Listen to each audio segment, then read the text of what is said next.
Left کر دیا تھا، میں ادھر تھوڑا سا اس کو بریف کر دوں. امام حنیفہ رحمہ اللہ تعالیٰ کے بارے میں یہ جو جھوٹ مشہور کیا نا انہوں نے کہ ان کو گناہ دھلتے ہوئے نظر آتے تھے، اور بڑا دکھ ہوتا ہے کہ مفتی تقی عثمانی صاحب جیسی شخصیت بھی یہ کام کر رہی ہیں. وہ اس لیے کر رہے ہیں کہ وہ یہ سمجھتے ہیں کہ شیخ الحدیث شیخ زکریا کاندلوی نے فضائل اعمال شریف میں جب لکھ دیا ہے تو ٹھیک ہوگا، اور اس میں آگے یہ بھی لکھا ہے کہ ان کو یہ بھی پتہ چل جاتا تھا اس نے حرام کام کیا ہے یا اس نے کوئی واجب چھوڑا ہے یا کوئی مکروہ کام کیا ہے یا بالکل یعنی کوئی مستحب چھوڑا ہے، ایک ایک نٹی گریٹیز وہ ان کو پتہ چل جاتا تھا. تو میں نے اس پہ میرے کلپ بھی چڑھے ہوئے ہیں کہ بخاری مسلم میں حدیث ہے قیامت والے دن اللہ تعالیٰ گناہگار شخص کو بلا کے کہے گا کہ تو نے یہ کیا، اور اپنے اور اس کے ایک پردہ کرے گا باقی مخلوق سے، کہے گا تو نے یہ کیا یہ کیا یہ کیا، قریب ہے وہ سمجھے گا مارا گیا. اللہ فرمائے گا دنیا میں پردہ رکھا اب بھی رکھوں گا. اللہ تعالیٰ پردہ رکھتا ہے. وہ کہتے ہیں جی اللہ اگر دکھائی دے وہ کڑنا کیا ہے وہ چوں کسی دوسرے بندے کو کسی دوسرے کا گناہ دکھا کے نکالنا کیا ہے اس میں. صحابہ کرام کو تو بخاری مسلم میں آتا ہے نبی علیہ السلام کا خچر بدک گیا، آپ رک گئے، اور وہ کہتے ہیں جی دیکھا نا خچر بدکا ہے، تو بزرگ بھی بدک سکتے ہیں.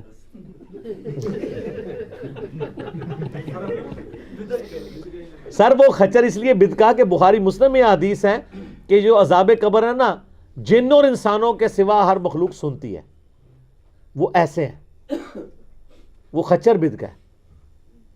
وہ کہتے ہیں دیکھیں، اور یہ بیان کرتے ہیں، وہ کہتے ہیں نبی علیہ السلام خچر کے اوپر بیٹھے تو خچر کو بھی علم غیب آ گیا. نبی علیہ السلام جس خچر پہ بیٹھے اس کو تو علم غیب آ گیا، اور جو ہر وقت نبی کی صحبت میں رہتے ہیں ان کو پتہ ہی نہیں چلتا قبر کو عذاب ہو رہا ہے، یعنی صحابہ کرام. یعنی پھر آپ یہ کہنا چاہ رہے ہیں کہ خچر کا علم صحابہ کرام سے زیادہ ہے؟ ایج اے انجینئرنگ. کیا بات، انجینئرنگ. اور بھائی خچر کو اللہ نے ڈومین اس کی وہ رکھی ہے، جیسے پرندہ اڑ سکتا ہے کوئی بزرگ نہیں اڑ سکتا. اب تو ہم اعتماد سے کہہ سکتے ہیں نا نہیں اڑ سکتا نا سر، ثابت ہو گیا ہے، کئی دفعہ کر چکے ہیں. ورنہ جنہوں شوق ہے اڑنے کا مینار پاکستان چڑھانے ہیں انہوں. تو یہ پھر وہ کہتے ہیں کہ جی وہ اللہ دکھا دو، اللہ کے بارے میں ولا تقولوا علی اللہ الا الحق، اللہ کے بارے میں کوئی ایسی بات نہ کرو مگر وہ جو حق پر سچ پہ مبنی ہے.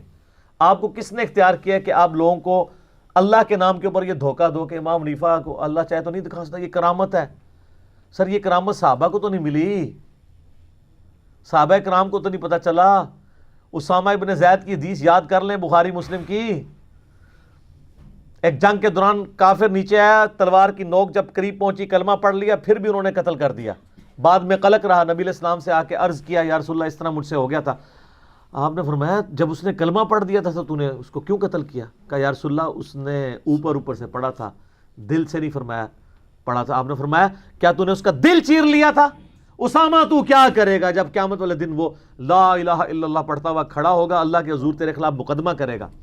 اسامہ تو کیا کرے گا، اسامہ تو کیا کرے گا. نبی علیہ السلام یہ جملہ رپیٹ کرتے رہے.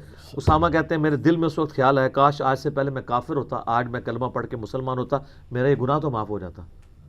تو اسامہ ابن زید حضور کے لاڈلے ترین صحابی، آپ کے پوتوں کی مانند، وہ تو دل نہیں چیر سکتے.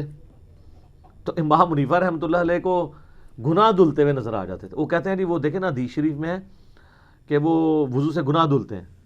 یہ آدھی سٹوری تو آپ نے حدیث شریف سے لی، باقی آپ نے رنگ خود بھرے. اے ان جی ہے تراوی بھی تراوی ثابت ہو گیا، اتراوی ہے. تو امام حنیفہ رحمۃ اللہ علیہ نے کہیں بھی جو ہے وہ یہ دعویٰ نہیں کیا کہ میں گناہ دھلتے ہوئے دیکھ لیتا ہوں. یہاں امام حنیفہ کا مذاق نہیں اڑا رہے بلکہ ان کے نام کے اوپر جو کچھ کھڑا کیا ہے. وہ ایک مولانا ہے، انشاءاللہ اس کو بھی کبھی ہم ڈیٹیل سے اس کے اوپر کریں گے. وہ اپنے آپ کو مفتی اعظم امریکہ کہتا ہے. ہاں وہ ایک مولانا ٹرمپ کے ملک والا مولانا. تو وہ ان چیزوں کا نا اس کو کسی نے پتہ نہیں اس کو مشورہ دیا کہ تو بھی مشین ہی چاہتے تھے. میں ہالے تک ہاتھ تھوڑا سائڈ تے رکھیا، میں ہالے مشین تے چڑھایا نہیں. انشاءاللہ میں چڑھاواں کدے، میں صرف ضمناً صرف تھوڑے ناخن کٹن لگا، ناخن کٹ کے کہاں گا ہاتھ پیچھے کر لو، اگلی بار انگلیاں بھی چاڑیاں نے. تو وہ کہتا ہے جی یہ کہتا ہے جی کہ میری انجینئرنگ کا فارمولہ کوئی بزرگ نہیں پڑھ سکتا. اس کی بدبختی دیکھیں، وہ کہتا ہے نبی علیہ السلام بھی نہیں پڑھ سکتا. استغفر اللہ. میں دعوے سے کہتا ہوں کہ اللہ کے نبی اللہ کی حجت ہے دنیا پہ. بے شک اگر وہ ان کو یہ چیلنج دیا جائے نبوت کے اعتبار سے، اور اللہ تعالیٰ ان کو وہ سکھا دے گا۔ بے کیوں؟ شک۔ نبی علیہ السلام سے ان کی مبارک زندگی میں کئی سوال ہوئے ہیں۔ بے شک۔ موسیٰ اور خضر کا قصہ پوچھا گیا، خاموشی اختیار کر لی، اللہ نے وحی کے ذریعے بتا دیا۔ آپ کہتے ہیں آپ کے بابوں کا اللہ کے ساتھ تعلق ہے، تو سکھائے نا ان کو۔ تو وہ بابوں کو بچانے کے پیچھے نبی علیہ السلام کی توہین کر گئے۔ استغفر تو اللہ۔ اصل میں توہین تو پہلے ہی ان کے اندر موجود تھی، یہ غلاظت باہر آ گئی۔ جو ہم یہ کہتے ہیں نا کہ یہ پیغمبروں سے زیادہ درجہ دیتے ہیں اپنے بابوں کو، یہ پریکٹیکلی جب یہ اس قسم کے بکواسات کرتے ہیں نا، ثابت میں ہوتی ہے۔ اور یہ ثابت ہوتی ہے۔ اور میں آپ کو کلیئر کٹ بتاؤں، یہ پاکستان میں ہوتا نا تو میں خادم رضوی صاحب حفظہ اللہ سے ریکویسٹ کرتا، آپ دیکھتے اس کے ساتھ ہوتی کیا 295C نہ لگی ہوتی اس کے اوپر ابھی تک۔ تو یہ میرے کلپ سے ڈریں آپ، میں یہ فتنہ کھڑا نہیں کرنا چاہتا، ورنہ میں اس کو لا کے اتنا عام کروں کہ اس کا امریکہ میں رہنا مشکل ہو جائے جب تک یہ رجوع نہ کرے۔ اس کے نیچے بھی کئی لوگوں نے کامنٹس کیے ہیں کہ جی علی سے ہمیں لاکھ اختلاف، لیکن آپ نے تو رسول اللہ کی توہین کر دی ہے یہ جواب دیتے ہوئے۔ تو سر اب آپ کو بھی سمجھ آ جانی چاہیے یہ بابوں کے دفاع میں کس حد تک غلاظت میں اتر سکتے ہیں۔ اور یہ آٹومیٹک ہے سر، ایک دل میں اللہ کے نبی کی محبت صلی اللہ علیہ وآلہ وسلم اور بابوں کی غلط تعلیمات کٹھی نہیں ہو سکتی۔ بے شک۔ یہ اللہ ان سے چھین لیتا ہے۔ جو سورہ یونس میں آتا ہے ہم ان پہ گندگی ڈال دیتے ہیں، ان کے اوپر گندگی پڑی ہوئی ہے، جزاک فی اللہ۔ طغیانہم یعمہون۔ تو اس لیے آپ سے ہی ریکویسٹ ہے کہ مرنے سے پہلے اے مسلمان کر لے اس پہ غور۔ کتابوں کا خدا اور ہے، بابوں کا خدا اور، مفتیوں کا خدا اور، مولویوں کا خدا اور، مولانا ٹرمپ کا خدا۔ آہ اگلا سوال ہے علی بھائی، ہم